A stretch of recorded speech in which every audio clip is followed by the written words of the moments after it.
दोस्तों, जैसा कि हिंदुस्तान में माहौल चल रहा है, उस माहौल को लेकर मैंने एक कविता लिखी है और आशा करता हूँ कि ये कविता आप लोगों को बहुत पसंद आएगी और ये उम्मीद भी करता हूँ इस कविता को आप ज़्यादा से ज़्यादा शेयर करेंगे। तो सुनिए फिर कविता। सत्ता की गलियारों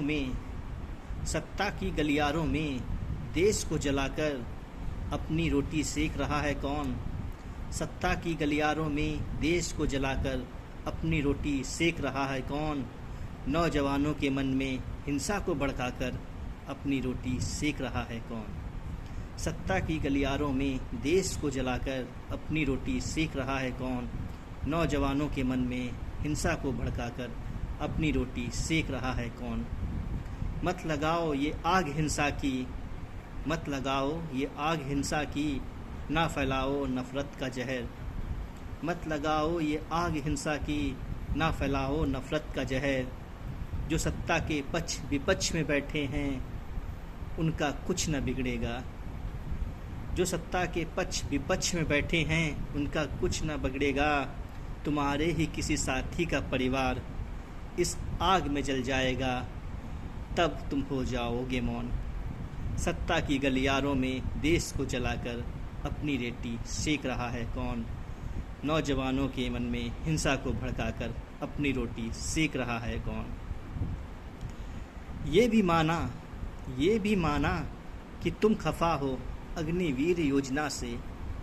ये भी माना कि तुम खफा हो अग्निवीर योजना से, तो रास्ते और भी हैं अपनी बात सरकार तक पहुंचाने के। ये भी माना कि तुम खफा हो अग्निवीर योजना से, तो रास्ते और भी हैं अपनी बात सरकार तक पहुंचाने के। जब आए फार्म अग्निवीर भर्ती के, तो सब मिलकर उसका बहिष्कार करो।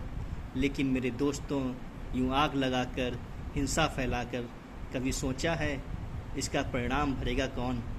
सत्ता की